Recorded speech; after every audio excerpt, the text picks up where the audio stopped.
اعوذ باللہ من الشیطان الرجیم بسم اللہ الرحمن الرحیم۔ السلام علیکم ناظرین، میں ہوں آپ کا میزبان Mirza Nadeem Baig, programme views and news with Mirza Nadeem Baig میں۔ ناظرین محترم، آج دن بھر کی اہم خبروں کے ساتھ آپ کی خدمت میں حاضر ہوں۔ اور دروازوں کے لیے لوہے اور لکڑی کی بات ہوئی پرانی، اب زمانہ ہے المونیم کا، جو دیر پا بھی ہے اور خوبصورت بھی۔ ریسٹورنٹ کے تراسا کی کنوپی ہو یا تول دو، گھروں کی بالکونی کو سن شائن سے محفوظ رکھنے کے لیے سایہ ہو، سب کچھ تیار کیا جاتا ہے جدید ترین مشینری پر۔ ماہر کاریگروں کی نگرانی میں سب کچھ کے لیے ہمارے دفتر تشریف لائیں۔ پرسیانہ پورتاس کورنیا، کائیے دے کورنیا مودرن، نمبر 27 کورنیا دے یوبریگت۔ ہمارا فون نمبر ہے 6624744144۔ آج کی سب سے پہلی خبر کا تعلق رومانیہ سے ہے۔ رومانیہ نے آج 1 ستمبر سے شہریت یعنی نیشنلٹی کے لیے درخواستیں دینے والے غیر ملکیوں کے لیے اپنا بائیو میٹرک ڈیٹا فراہم کرنا لازمی قرار دینے کا فیصلہ کیا ہے۔ نیشنل سٹیزن شپ اتھارٹی نے نیشنلٹی کی اپلیکیشنز کو اپنی تصاویر اور دونوں ہاتھوں کی انگلیوں کے نشانات فراہم کرنے ہوں گے، یعنی فنگر پرنٹس دینا ہوں گے۔ والدین کی درخواست میں شامل 14 سال سے کم عمر کے بچوں کے لیے صرف چہرے کی تصویر کی ضرورت ہوگی۔ دبئی نے یورپین شہریوں کی خاص توجہ حاصل کر لی، ان کے لیے ایک پسندیدہ مقام بھی بن گیا ہے۔ ایک سروے رپورٹ کے مطابق 21% یورپی نوجوان دبئی منتقل ہونے کے خواہش مند ہیں۔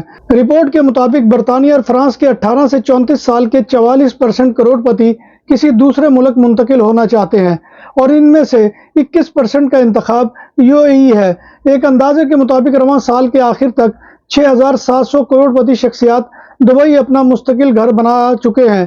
صفر tax, golden visa, luxury lifestyle اور اسٹریٹجک لوکیشن نے UAE کو ہجرت کرنے والے بلینئرز کی پسندیدہ ترین منزل بنا دیا ہے۔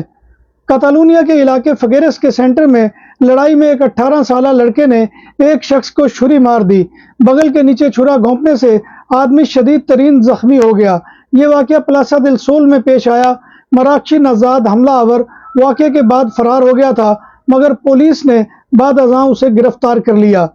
پولیس موسد اسکواڈرا نے گواردیا کے ساتھ مل کر ایک 60 سالہ چور کو گرفتار کر لیا، جس نے چند گھنٹے قبل تاراگونا کے قریب کاستیو میں ایک بینک کی شاخ کو لوٹا تھا اور 1 لاکھ یورو سے زائد نقدی اڑا کر لے گیا تھا۔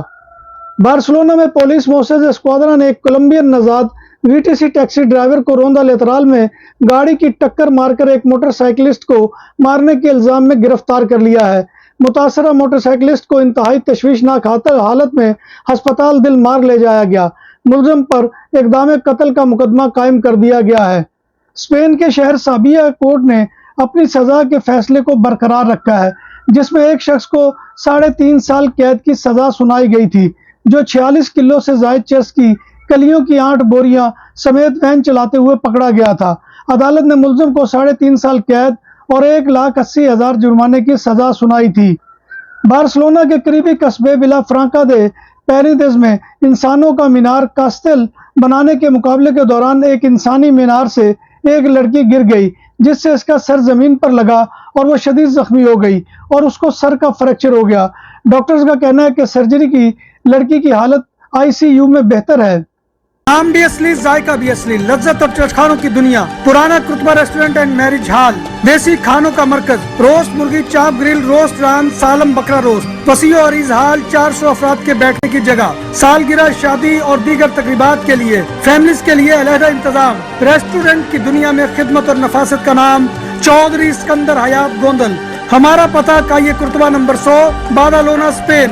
ہمارا فون نمبر 93139234۔ نام عادل تندوری ریسٹورنٹ، بارسلونا میں مہمان نوازی کا پہلا نام عادل تندوری ریسٹورنٹ، بر صغیر کے روایتی حلال کھانوں کا مرکز، گریل، تندوری روسٹ، چکن اور مٹن ٹکا، سبزیاں اور تڑکے والی دالیں، رس ملائی اور فالودہ۔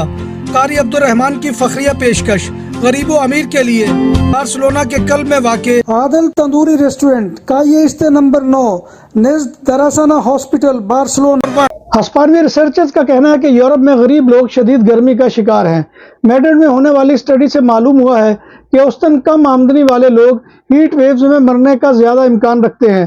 ریسرچ کے مطابق جب کم آمدن والے لوگ مشترکہ کمرے میں سوتے ہیں اور ایئر کنڈیشنر بھی نہیں ہوتے، جبکہ ولا یا بڑے گھروں میں رہنے والے امیروں کو سوئمنگ پول اور ایئر کنڈیشننگ تک کی سہولت حاصل ہوتی ہے، اور وہ گرمی کے مضر اثرات سے بچے رہتے ہیں، جبکہ اس کے مقابلے میں غریب زیادہ شکار ہوتے ہیں۔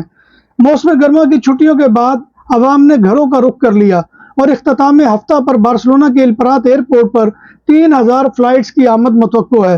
گزشتہ سال انہی تاریخوں میں 2827 فلائٹ آئی تھی۔ واضح رہے کہ اختتام اگست اور ستمبر کے آغاز پر اکثر مسافر گرمیوں کی چھٹیاں منا کر گھروں کو واپس لوٹتے ہیں۔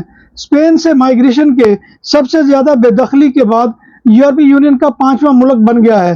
پہلی سہ-ماہی یعنی سال کے فرسٹ کوارٹر میں 2500 بے دخلیاں کی گئی۔ مجموعی طور پر یورپ میں 2024 کی پہلی سہ-ماہی میں سب سے زیادہ مہاجرین کی زیادہ ملک بدری فرانس میں ہوئی تھی۔ اس کے بعد جرمنی اور سویڈن کا نمبر آتا ہے۔ اسپین کی نیشے پولیس نے مایورکا میں ایگریکلچر کے شعبے سے وابستہ 2 ہسپانوی امپریساریو یعنی کمپنی مالکان کو گرفتار کر لیا ہے، جو مراکشی ایگریکلچرل ورکرز کا استحصال کرتے تھے اور ان سے 17 گھنٹے کام لیتے تھے۔ گرفتار ہونے والے افراد نے ورکر سے 15,000 سے لے کر 22,000 یورو کے درمیان کام کا معاہدہ کیا۔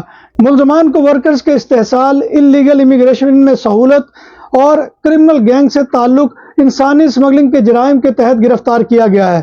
کل 26 افراد نے مذکورہ کمپنی کے ذریعے اسپین میں اپنے لیگل سٹیٹس کو پایا۔ پولینڈ نے اسٹڈی کے لیے داخلے کا جھوٹا دعویٰ کرنے پر پاکستانی طالب علم کا ویزا منسوخ کر دیا، کیونکہ پاکستانی طالب علم نے پولینڈ یونیورسٹی میں تعلیم حاصل کرنے کے لیے طالب علم ہونے کا جھوٹا دعویٰ کیا تھا۔ پولش حکام نے وضاحت کی ہے کہ پاکستانی طالب علم کی طرف سے فراہم کردہ تمام معلومات اور اسناد غلط تھی۔ پولینڈ نے ویزا اسکینڈل کے بعد بین الاقوامی طلبہ کے لیے اپنے ویزا قوانین کو انتہائی سخت کر دیا ہے۔ پاکستانی شہری ابوظبی سے پرواز کے ذریعے پولینڈ کے کراکس انٹرنیشنل ایئرپورٹ پر پہنچا تھا۔ جیسے ہی وہ ایئرپورٹ پر اترا، بارڈر گارڈز کے افسران نے پاسپورٹ کنٹرول کے دوران اس کا قومی ویزا منسوخ کر دیا اور اسے ملک میں داخلے کو دینے سے انکار کر دیا۔ اٹلی کے علاقے پادووا میں اپنے ہم وطن پاکستانی کو قتل کرنے کے الزام میں پولیس نے 35 سالہ پاکستانی شخص کو گرفتار کر کے تفتیش شروع کر دی ہے۔ اس پر الزام ہے کہ 54 سالہ ہم وطن پاکستانی جواد اختر کو قتل کیا ہے۔ مقتول جواد اختر 2022 میں ورک پرمٹ کی بدولت پادووا پہنچا تھا، جبکہ 4 ماہ قبل اپریل میں اس کو اٹالین نیشنلٹی ملی تھی۔ ناظرین محترم، یہ تھا آج کا خبرنامہ جو میں آپ کی خدمت میں لے کر حاضر ہوا تھا۔ امید ہے کہ آپ کو ہمارا یہ سیگمنٹ پسند آئے گا۔ آپ سے گزارش ہے کہ آپ ہمارے چینل BBC اپڈیٹ TV کو سبسکرائب کریں، اس کے پروگرام کو لائک کریں اور کمنٹ باکس میں آ کر کمنٹ کرنا مت بھولیے، کیونکہ آپ کا کمنٹ کرنا ہماری عزت افزائی اور حوصلہ افزائی کا سب سے بڑا ذریعہ ہوتا ہے۔ ناظرین محترم، اللہ تبارک و تعالیٰ کی حضور دعا ہے کہ وہ ہمیں ایمان اور صحت کی سلامتی کے ساتھ زندہ رکھے اور ہمارا خاتمہ ایمان کے اوپر کرے، اور روز محشر نبی کائنات صلی اللہ علیہ وآلہ وسلم کی شفاعت اور زیارت نصیب فرمائے۔ آمین یا رب العالمین۔ اسی دعا کے ساتھ اپنے میزبان مرزا ندیم بیگ کو کل تک کے لیے اجازت دیجیے۔ انشاءاللہ کل دوبارہ آپ کی خدمت میں حاضری ہوگی۔ تب تک اللہ حافظ۔